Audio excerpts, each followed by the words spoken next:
Hey everybody, Dan Chinder here at NAMM 2015. Already here at the Zildjian booth with Mr. Steve Smith. Steve, how are you? I'm good. Good. Just enjoying being at NAMM, even though it's as crazy as it is, always loud and intense, but it's good to be here. I'm seeing a lot of friends and then taking care of business and talking to all the folks from the various companies that I endorse, so it's good to be here. It's revved up pretty big for the first day, actually. Yeah, one of the reasons I come on the first day is it's usually kind of low-key, right. And this is a little bit low-key. It's going to get worse. Absolutely. And we're going to talk to Steve about a few things real quickly. We're going to talk about a new line he has with Vic Firth. We're going to talk about the Kerope line of Zildjian cymbals, and he's going to talk to us about his new album coming out. What would you like to start with? Well, let me just I'll tell you about the new Vital Information NYC edition album. So I've been recording Vital Information albums for over 30 years now, and this incarnation of the group I call Vital Information NYC edition. I've been spending a lot of time living in New York City, and how the band has evolved, and we have two guys hold over from my earlier fusion version of the band, and that's Baron Brown on bass and Vinny Valentino on guitar. But I brought on board two of the guys that I played with the Buddies Buddies group that was a tribute to Buddy Rich's music, and then a group called Jazz Legacy that's really featured in my DVD that's called Drum Legacy, Standing on the Shoulders of Giants. And that's Andy Fusco on alto and Mark Soskin on the piano. And so this incarnation of Vital Information, I can play all the fusion music plus the Buddy Rich music and the jazz tunes. So it's like all of my bands. It's a true fusion, if you will. Yeah, exactly. All put into one group. And we have a new studio album coming out called the Skyline Sessions. We recorded it at Skyline Studios in New York, and it'll come out probably in May, early May, and then we have already a tour is already booked, a 4-week tour of the U.S. Oh, great. All throughout May and June, and those dates are posted on vitalinformation.com, my website. Right here on the screen. Check it out, but don't check it out yet. Wait till after the interview. We got more to talk about. Okay, so here at the NAMM Show, Vic Firth is releasing the newest version of my alternatives to something in between brushes and drumsticks, and I call them the Tala Wands. And I came up with these about 10 years ago when I started playing with the Indian tabla players, and I needed to keep my volume level very, very low. But with brushes, I wasn't getting the kind of rebound and response I needed to play the very quick, very fast kind of Indian compositions. So ended up coming up. Yeah, let's see. Check this out. So the first version of the Tala Wands are suited for playing very quiet and very fast. They have foam here, so they have a lot of rebound, and they have a beautiful sound on the cymbal and a fat sound on the drums. But it just a step up from brushes in volume level. But wait, there is more. Then, let's say for a more groove backbeat situation where those excel more like very light jazz or this Indian kind of music. If you're grooving maybe like the unplugged rock thing where you're still playing quietly and you want a big sound and a lot of durability, right? That's where these Tala Wands called the purple one. The first ones are called TW12. These are called TW11. Has to do with how many dowels. There are 12 dowels. Can you point it at the camera while you're talking about it? So this is 11 dowels. With the bamboo, we found we didn't need to have 12 dowels because they were a little heavier, and so I got a good weight using 11 dowels. And these are very, very durable. I've never even ever broken any of these. Wow, that's great. But keep in mind, when you play with these, you play at a softer level. I'm not playing full out. But then I felt I needed something in between this and the stick. Cool. Wait till you see this. This is so cool. So this is what's being introduced at this NAMM show.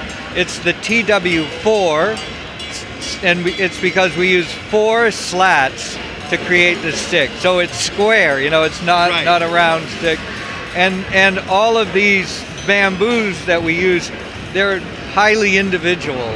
Oh, really?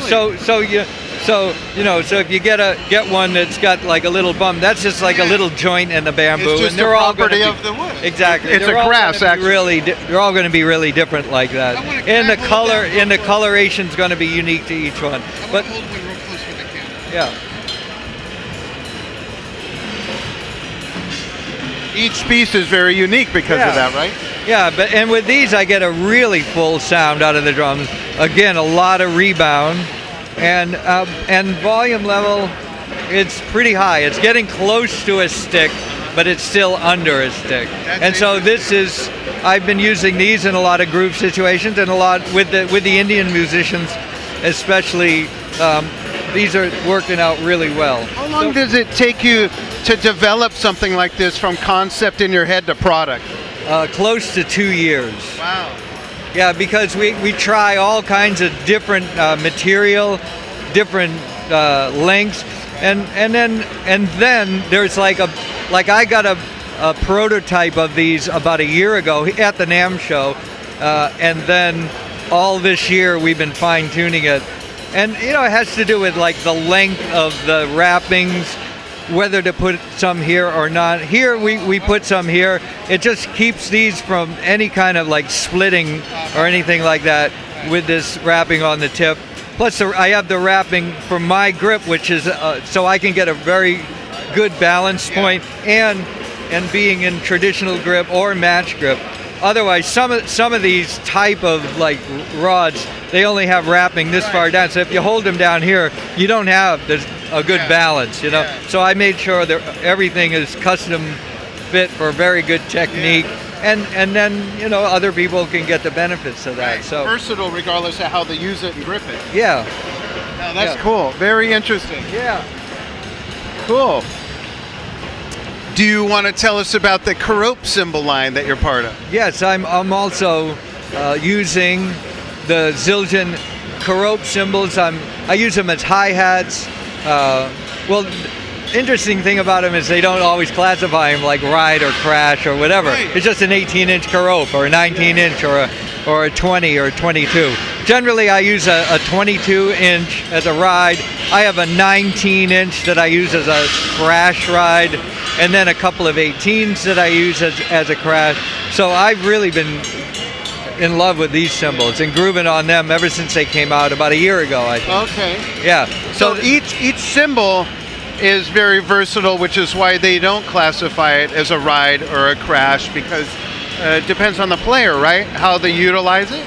Yeah, I mean, in the days of Kay Zildjian cymbals in the 50s, and then in the early to mid 60s, they never put a designation on the cymbal. Right. They just It was a symbol. It was just a symbol. So however you choose to use it is up to you. Right. No, that's cool. And he's talking about this beautiful line right here.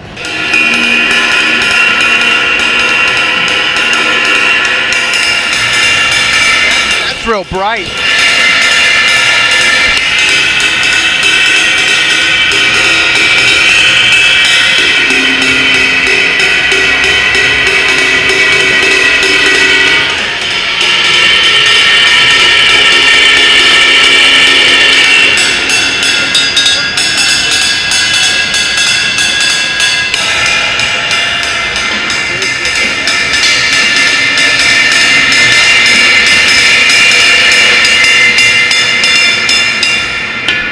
Do you use these on lots of different types of projects, or specifically to a certain project? Just everything that I'm doing. I'm this year I'll be doing a lot of touring with Mike Stern. Oh, great. And so I'll be using the cymbals on tour with Mike.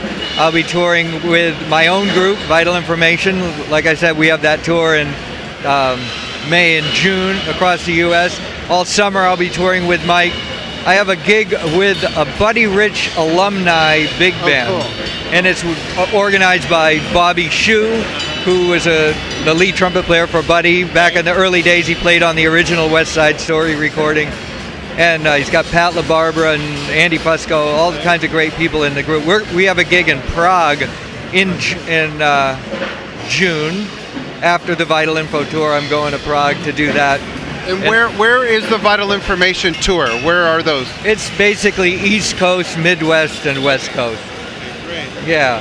Very cool. My pleasure to Steve, thanks for joining us on Drum Talk TV. All right. And all of you, thanks for joining us. And check out Steve's website right here. See everything he's up to everywhere. Go see him if he comes out, and watch for the new album coming out in May. Yeah, in May, the Skyline Sessions on BFM Jazz. Great. Vital Information, NYC edition. Great. Thanks everybody for joining us here on DrumTalkTV.com.